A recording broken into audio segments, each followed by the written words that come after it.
Hi student, मैं Mukesh sir और आप देख रहे हैं मेरे यूट्यूब चैनल जिस पर मैं 10वीं मैथ की वीडियो अपलोड करता हूं। तो लास्ट वाली वीडियो में हम लोगों ने 7 चैप्टर फिनिश कर दिया था। अब हमें अगला चैप्टर पढ़ना है, चैप्टर 8 पढ़ना है। तो चैप्टर 8 में हमारा जो त्रिकोणमिति दी गई है, त्रिकोणमिति के बारे में पढ़ेंगे। ठीक है, तो त्रिकोणमिति के बारे में कुछ जानेंगे। तो चलिए हम स्टार्ट करते हैं पढ़ना। चैप्टर 8 स्टार्ट करते हैं। ठीक है, चैप्टर 8। ठीक है, तो चैप्टर 8 जो है हमारा वो है त्रिकोणमिति का परिचय। ठीक है, तो त्रिकोणमिति का परिचय, त्रिकोणमिति का परिचय। ठीक है, तो चलिए त्रिकोणमिति से परिचय करते हैं। तो सबसे पहले जान रहे कि त्रिकोणमिति से परिचय ही कर लेते हैं, अच्छे से इंट्रोडक्शन कर लेते हैं।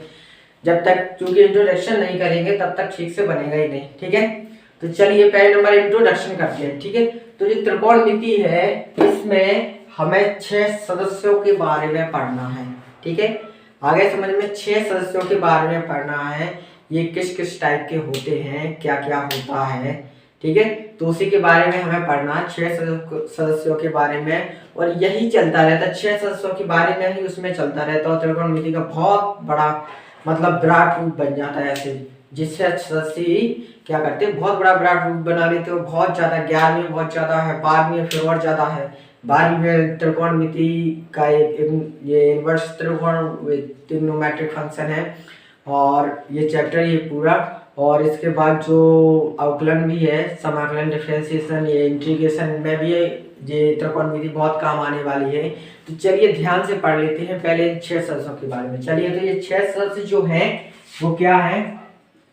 पहला हो गया साइन। ठीक है, साइन थीटा यानी कि एंगल थीटा का साइन। ठीक है, चलिए साइन थीटा, फिर इसके बाद कॉस थीटा, फिर इसके बाद टेन थीटा, फिर इसके बाद कॉसेक थीटा, फिर इसके बाद सेक थीटा, फिर इसके बाद कॉट थीटा। ठीक है, तो चलिए ये 6 के 6 सदस्य हो गए हमारे। Sine theta, cos theta, tan theta, cosec theta, sec theta, cot theta. ठीक है, तो इतना याद रखना, कभी कभी ये 1 नंबर में पूछा जाता है। तो इतना याद रखना कि जो थीटा है और साइन है ये दोनों आपस में मल्टीप्लाई में है, तो ये मल्टीप्लाई में नहीं होते हैं।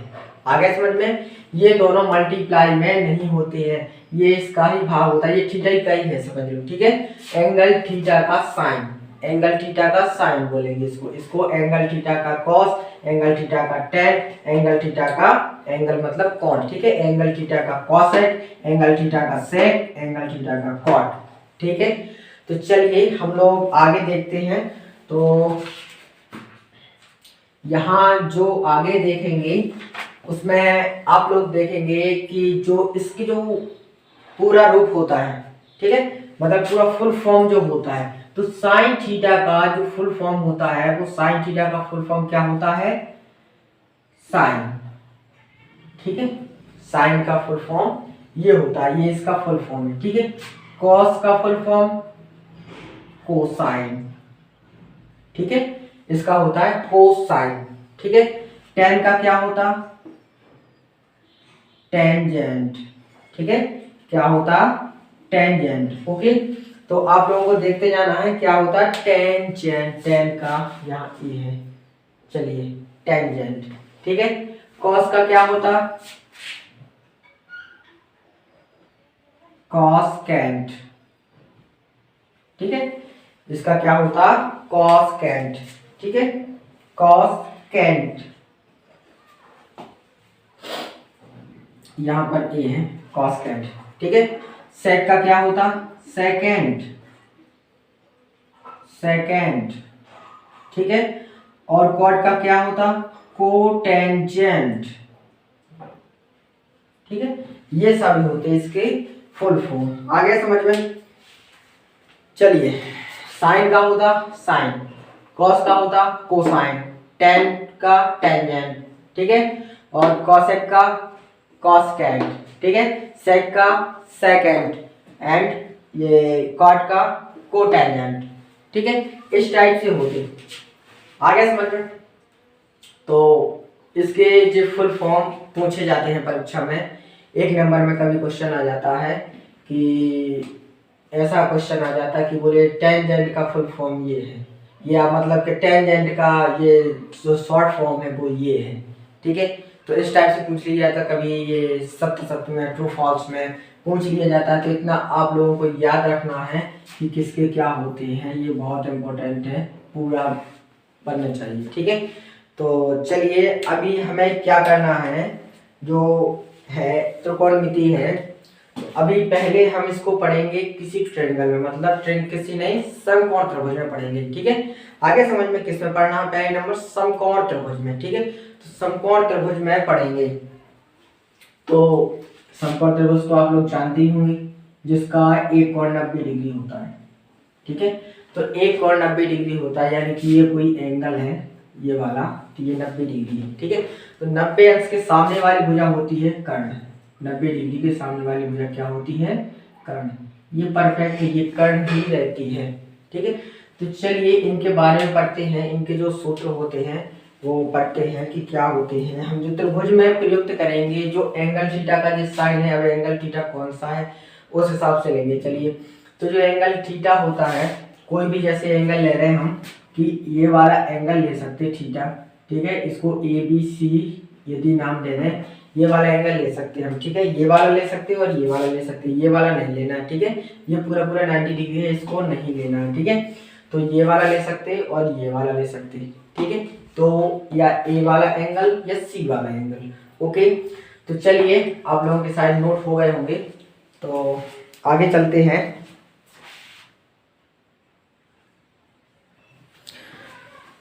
तो आगे बढ़ते हैं। तो पहले नंबर अभी इनके हम सूत्र देखेंगे क्या होते हैं। तो सूत्र याद करने की जरूरत नहीं है, सिर्फ समझना है आप लोगों को, समझते जाइए, बस सभी बनने वाले हैं आप लोगों से, ऐसे एक भी क्वेश्चन नहीं है कि जो आप लोगों से नहीं बनेंगे। सिर्फ ध्यान से इस वीडियो को देखना और वीडियो की लास्ट तक बने रहना। आप लोगों को त्रिकोणमिति के बारे में अच्छे से बता दिया जाएगा और सारे क्वेश्चन तुम आसानी से सॉल्व कर सकोगे, ठीक है। थीटा की जो आइडेंटिटी होती है वो होती है लंब बटे आधार, ठीक है। क्या होती है, लंब बटे आधार। तो इतना तुम लोग याद रखना, यहाँ थोड़ी सी गड़बड़ी हुई थी, देखना आप लोग, और लंब बटे आधार हुई, ठीक है। अब कॉसेक थीटा की जो आइडेंटिटी होती है वो क्या होती है, कर्ण बटे लंब, कर्ण बटे लंब, ठीक है। जो सेक थीटा की आइडेंटिटी होती है वो क्या होती है, कर्ण बटे आधार, कर्ण बटे आधार। और जो कॉट थीटा की आइडेंटिटी होती है वो होती है आधार बटे लंब, ठीक है। कहने का ये मतलब है कि जो साइन है वो इसका उल्टा होता है, जो कॉसेक है वो कॉसेक का उल्टा ये होता है और टेन का उल्टा ये होता है। यदि आइडेंटिटी को पलट दे तो ये एक दूसरे के मतलब इनसे सीधे जुड़े हुए हैं। कॉस जुड़ा हुआ है किससे, कॉट से, नहीं, कॉस जो जुड़ा हुआ है वो सेक से, टेन जुड़ा हुआ है कॉट से और साइन जुड़ा हुआ है कॉसेक से। इतना याद रखना, ये एक दूसरे के समझ लो उल्टे हैं, ठीक है, 1 के अपॉन में है एक दूसरे के, ठीक है। अभी प्रूफ भी कर देंगे कि 1 के अपॉन में है। तो चलिए, लेकिन ये क्या होता है ना, जो लंब और आधार होते हैं वो थीटा के हिसाब से बदलते रहते हैं, जो हम एंगल लेते हैं उसके हिसाब से बदलते रहते हैं। तो जो लंब होगा तो वो हम कौन लेंगे, हम जो लंब होगा वो लंब क्या लेंगे, ये आप लोग समझिए। लंब जो है वो लेंगे हम एंगल थीटा की सम्मुख भुजा, एंगल थीटा की सम्मुख भुजा, इस टाइप से लेंगे लंब। आगे समझ में इतना याद रखना। ये जो कर्ण है, कर्ण तो कन्फर्म है, ठीक है, कर्ण क्या है, वो तो कन्फर्म है, वो उतना ही रहेगा, ठीक। तो इतना याद रखना कि जो लंब है वो क्या लेंगे, एंगल थीटा की सम्मुख भुजा। सम्मुख कहने का मतलब है कि सामने की भुजा, सामने की भुजा, यानी कि ये थीटा एंगल लिया है हमने, इसके सामने वाली भुजा कौन सी कहलाती, ये वाली। अगर हम ये वाला एंगल लेते तो इसके सामने की भुजा कौन सी कहलाती, ये BC कहलाती। आ गया समझ में, BC भुजा कहलाती। और जो आधार है वो आधार क्या लेंगे हम, एंगल थीटा की संलग्न भुजा, संलग्न, संलग्न भुजा, संलग्न मतलब साथ में लगी हुई भुजा, ठीक है। तो ये एक साथ में लगी हुई भुजा आपकी कर्ण होगी और दूसरी साथ में लगी हुई भुजा आपकी आधार होगी। यदि एंगल आप लोग ये वाला लेते हो, थीटा एंगल लेते हो, तो इसमें जो तुम्हारा आधार रहेगा वो संलग्न भुजा रहेगी। संलग्न भुजा कौन सी है? BC। ठीक है, अगर ये वाला एंगल लेते हो, ठीक है, और इस वाले एंगल से मान निकालते हो, कुछ भी निकालते हो, तो इसमें तुम्हारा आधार रहेगा AB। ठीक है, आधार क्या रहेगा? AB, क्योंकि संलग्न भुजा ही लंब वो आधार होती है। ठीक है, तो ये रहेगा आधार, ये रहेगा लंब। तो इस टाइप से हो जाएगा। ओके, तो हम क्या करेंगे? सूत्र लिखेंगे। आप लोगों को ये याद रखना है, याद करने में परेशानी नहीं जाएगी कि जो सूत्र वो है, सूत्र याद करने में परेशानी नहीं जाएगी यदि ये याद रखोगे। इसको प्रयोग नहीं करना है, क्योंकि लंब एक रहेगा तो वो चेंज नहीं हो पाता। क्योंकि अगर ऐसा मानकर चलोगे तो चेंज कर पाओगे उसको। ऐसा मानकर चलोगे ये जो लंब है वो क्या होता है? एंगल थीटा की सम्मुख भुजा होती है। ठीक है, तो जो आधार है वो क्या होता है? एंगल थीटा की संलग्न भुजा होती है, यानी कि साथ में लगी हुई भुजा होती है, संलग्न। ठीक है, तो चलिए हम सभी की आइडेंटिटियां बनाते हैं। तो चलिए आइडेंटिटियां बनाएंगे। ठीक है, तो लंब का मतलब एंगल थीटा की सम्मुख भुजा, ये याद रखना। लंब का मतलब एंगल थीटा की संलग्न भुजा। ठीक है, और आधार का मतलब क्या हो जाएगा? तो शायद आप लोगों ने नोट कर लिया होगा। आधार का मतलब एंगल थीटा की संलग्न भुजा। ठीक है, तो इतना याद रखना। एक बार और ठीक से लिख दे रहे। ठीक है, थोड़ा सा चलिए। ठीक है, तो ये हो जाएगा साइन थीटा, ये हो जाएगा कॉस थीटा और ये हो जाएगा टेन थीटा, जो थीटा एंगल लेंगे। ठीक है, और ये क्या हो जाएगा? यहाँ हम लिखेंगे कॉसेक थीटा, यहाँ लिखेंगे सेक थीटा और यहाँ लिखेंगे कॉट थीटा। ठीक है, तो जो लंब हमने बताया है, लंब को मानना है एंगल थीटा की, जो थीटा एंगल लिया है वो एंगल थीटा की सम्मुख भुजा, सम्मुख भुजा। ठीक है, और जो आधार है उसको हमें सपोज करके चलना है एंगल थीटा की संलग्न भुजा। ठीक है, तो चलिए आप आगे चलते हैं।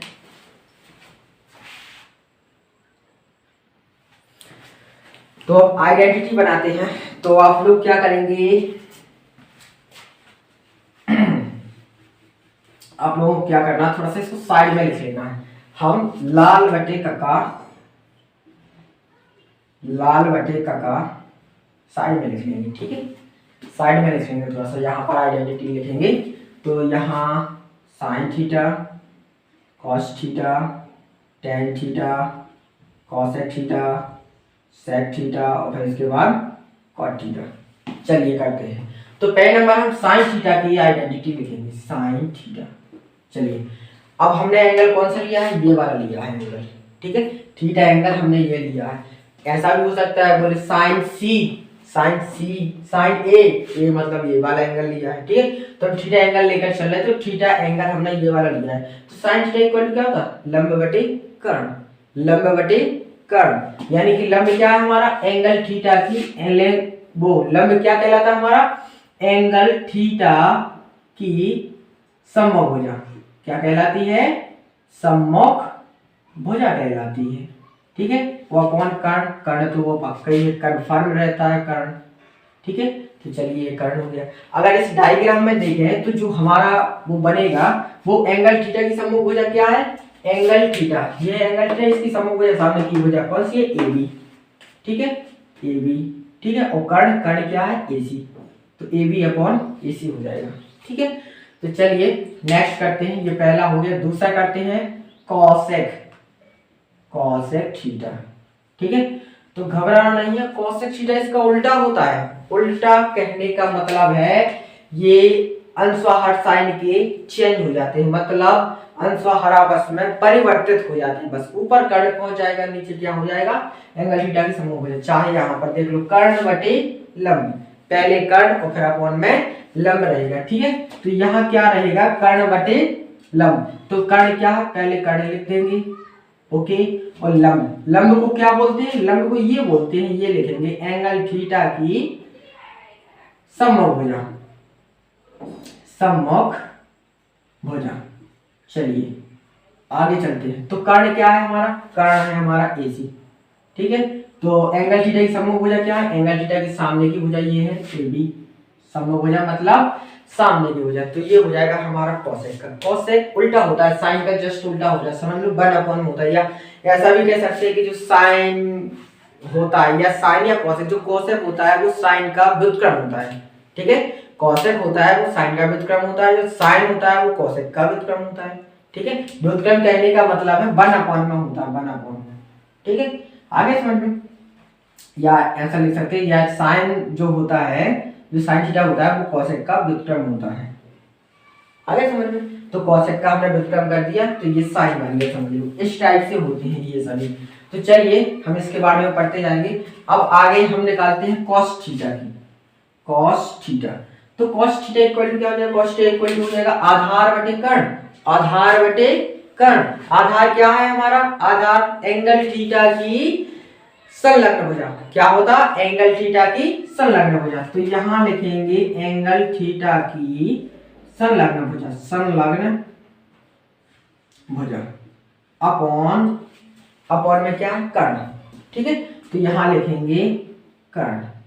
चलिए, तो एंगल थीटा की संलग्न भुजा ये है, एंगल इसके लगी हुई भुजा कौन सी है, BC। संलग्न भुजा कौन सी है, BC। तो BC अपॉन क्या हो जाएगा, AC, AC कर्ण। ठीक है, तो चलिए इसी प्रकार सेक की लिखते हैं। तो सेक थीटा इक्वल टू इसका उल्टा हो जाता, इसका उल्टा हो जाता।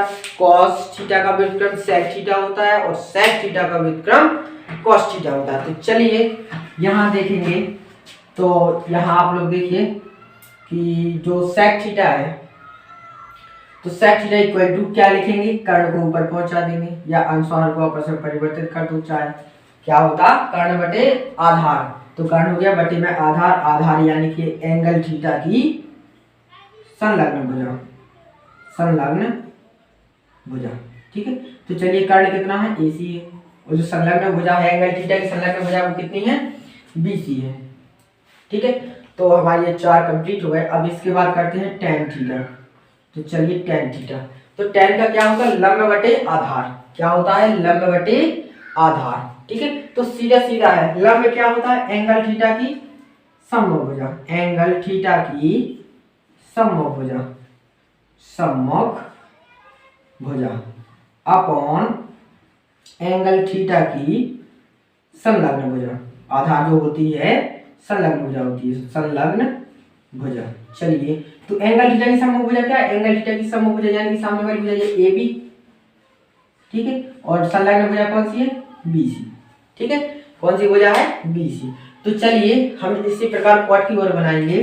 तो चलिए cot theta, cot theta equal to क्या हो जाएगा, एंगल थीटा की, चलिए यहाँ देखिए क्या है, आधार बटे कर्ण।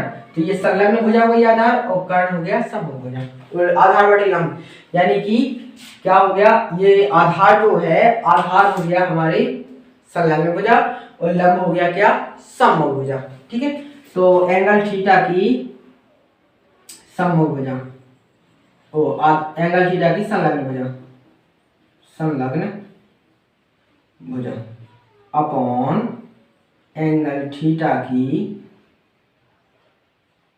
सम्मुख भुजा, सम्मुख भुजा। चलिए, तो जो संलग्न भुजा है वो है BC, और जो सम्मुख भुजा है वो है AB। ठीक है, इस टाइप से हम निकालेंगे। आगे समझ में, यदि कोई क्वेश्चन आता है तो आप लोग ऐसा कर सकते हो, उसका tan निकाल सकते हो, एंगल थीटा का tan निकाल सकते हो, एंगल थीटा का कॉट निकाल सकते हो, एंगल थीटा का साइन भी निकाल सकते हो। ठीक है, तो यहाँ इस टाइप से हम लोग लिखेंगे, इस टाइप से। आगे समझ में, ये इसके फॉर्मूला होंगे। ठीक है, तो ये फॉर्मूला आप लोगों को समझ लेना है ध्यान से। ठीक है, एक बार ना आए समझ में तो दूसरी बार वीडियो देख लेना, आप लोगों को जरूर समझ में आएंगे। और यदि कुछ भी प्रॉब्लम हो आप लोगों को समझने में, तो आप लोग कमेंट बॉक्स में बता सकते हैं, और आपकी प्रॉब्लम दूर की जाएगी। ठीक है, तो चलिए आप लोगों को, आई होप कि आप लोगों को समझ में आ गया होगा। अच्छा, बढ़िया, सरल है। इतना याद रखना कि लंब क्या बोलते हैं, जो लंब होता है उसको बोलते हैं एंगल थीटा की, मतलब कि कोई भी एंगल लेते, थीटा से मतलब नहीं है, ए वाला भी एंगल दिया है या सी वाला भी एंगल दिया है, तो उस एंगल की सम्मुख भुजा होती है लंब। और जो आधार होता है, आधार क्या लेंगे हम, आधा लेंगे वो उस एंगल की संलग्न भुजा। ठीक है, आगे समझ में। तो चलिए ये शायद आसानी से आप लोगों को समझ में आ गया होगा। तो जो साइन थीटा कॉस थीटा ये सब है तो आप लोगों को शायद समझ में आ गया होगा। तो चलिए इसको आगे थोड़ा सा समझाते हैं कि आगे की आइडेंटिटी। तो चलिए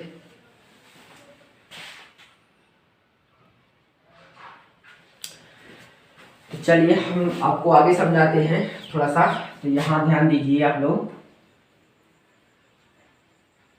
हम इसको सिर्फ इसको मिटा रहे हैं अभी।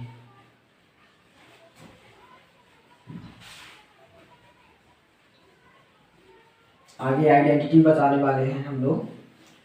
तो यहाँ जो ये लिखा है ये देखिए, साइन थीटा की वैल्यू क्या है, एंगल थीटा की समभुजा अपॉन कर्ण होता है। एंगल थीटा की समभुजा अपॉन कर्ण होता है। ठीक है, तो यहाँ देखना आप लोग क्या करेंगे, जो ऊपर वाला है उसको सबसे नीचे पहुंचा देंगे। ऊपर वाले को क्या करते हैं, सबसे नीचे पहुंचा देंगे, कर्ण के नीचे। ठीक है, तो कर्ण अपॉन एंगल थीटा की सम्मुख भुजा, एंगल थीटा की सम्मुख भुजा। ठीक है, आप लोगों को पता होगा कि जो नीचे वाले के अपॉन में होता है वो सबसे ऊपर जाता है, यानी कि सबसे ऊपर जाता है तो हमने सबसे ऊपर वाले को नीचे लेकर आ गए। ठीक है, अपना काम बनाने के लिए, आइडेंटिटी बनाने के लिए। ठीक है, तो चलिए देखिए आप लोग, तो जो सबसे ऊपर होता है उसको सबसे नीचे कर लिया हमने, जो सबसे नीचे होता है वो सबसे ऊपर पहुंच जाता है। ऐसा सिस्टम होता है कि जैसे a अपॉन बी और अपॉन सी अपॉन डी लिखा है, इस टाइप से लिखा है, तो हम इसको क्या लिख सकते हैं, जो ए डी है इसको सबसे ऊपर लिख सकते हैं, यानी कि ए के साथ वो जो बी है, जो बी आएगा वो सी के साथ आ जाएगा, वो इस टाइप से। ऊपर वाले का जो अपॉन में होता है वो नीचे आ जाता है, जो नीचे वाले के अपॉन में होता है वो सबसे ऊपर चला जाता है। अब हम इसको ये लिख सकते हैं तो इसको ये भी तो लिख सकते हैं। ठीक है, तो ऊपर वाला है तो ऊपर वाले के अपॉन में, अब ऊपर वाला का क्या लिख सकते हैं हम, सबसे नीचे वाले के अपॉन में, मतलब नीचे वाले के अपॉन में हम उसको लिख सकते हैं। तो इतना याद रखना तुम लोग, बहुत काम आएगा ये, कि यदि इस टाइप का है तो ये क्या हो जाता है, ऐसा हो जाता है सिस्टम। ठीक है, तो ये जो नीचे वाले के अपॉन में वो सबसे ऊपर पहुंच जाता है ए के साथ में, जो ऊपर वाले के अपॉन में होता है वो साथ में यहाँ सी के साथ में आ जाता है। ठीक है, तो चलिए इस टाइप से होता है, तो हमने ये कर दिया।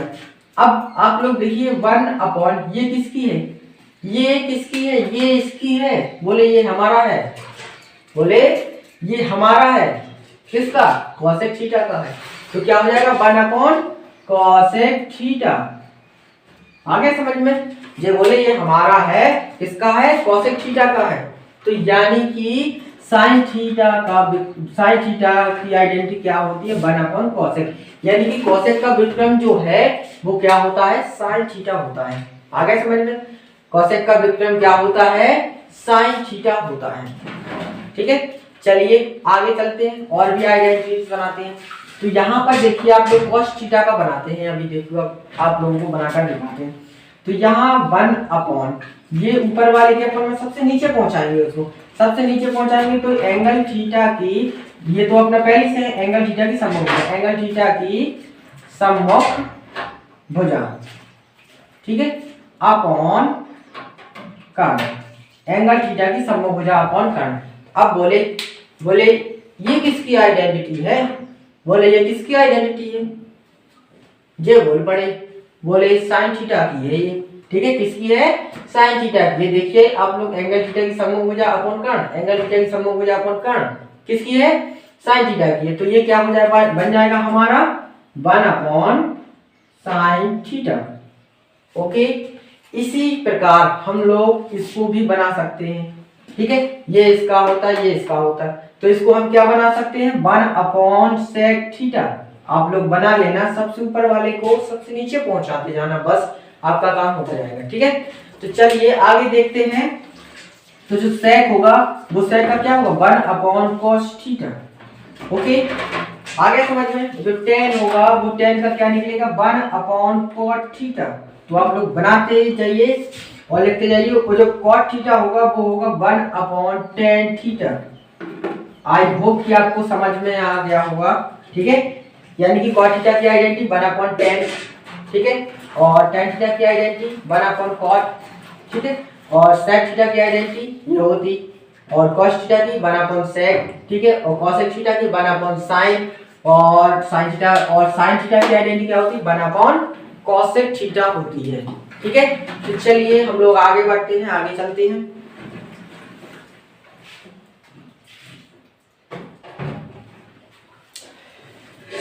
तो दो आइडेंटिटी और पढ़ेंगे हम, इनको देखिए आप लोग। हाँ,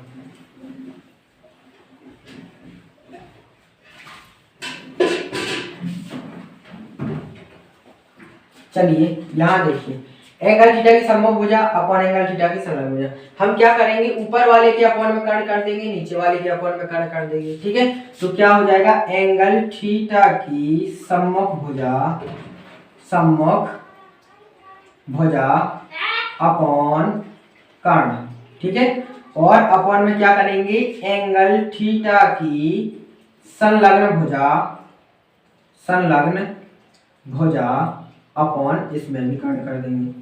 अब आप लोगों को अभी जो बताया था a upon B upon C upon D, ठीक है। तो उसी से देखिए आप लोग, ये सबसे ऊपर पहुंच जाएगा, ये यहाँ आ जाएगा, यानी कर्ण से कर्ण कैंसिल, यानी कि हमारा जो मान है वही तो वही है, थोड़ा सा हमने परिवर्तित कर दिया है, लेकिन इससे परिवर्तित नहीं होता ये।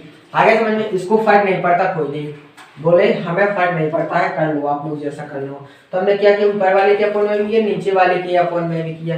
तो दोनों के अपॉन में करना है, एक के अपॉन में नहीं करना है। यदि एक के अपॉन में करते हैं किसी के तो फर्क पड़ता है, उसको वो चेंज हो जाएगा, तो उसको आपत्ति होगी, ठीक है।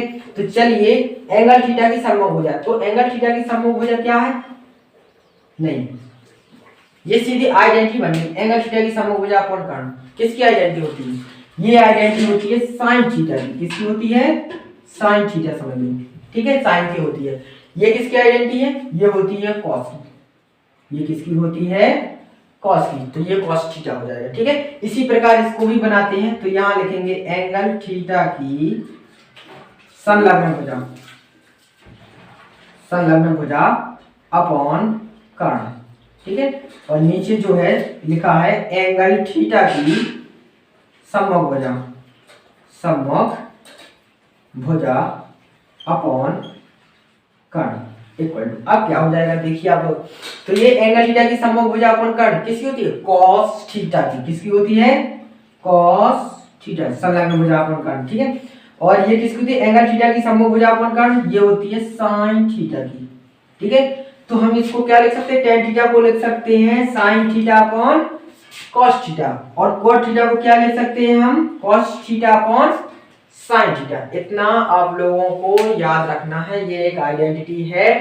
तो चलिए, ये हमने आइडेंटिटी पूरी कर दी। इस क्लास में सिर्फ इतना ही, आगे का नेक्स्ट क्लास में पढ़ा जाएगा, आप लोगों की प्रश्नावली चालू करेंगे। तो मेरे साथ जुड़े रहिए और रोजाना वीडियो देखते रहिए, ठीक है। आप लोगों की जो तैयारी है वो बहुत अच्छे से करवाएंगे। आगे समझ में कोई भी यदि आपको प्रॉब्लम हो या कोई भी डाउट है तो कमेंट में जरूर बताइए, ठीक है। तो चलिए, बाकी का नेक्स्ट क्लास में पढ़ाएंगे। Bye bye.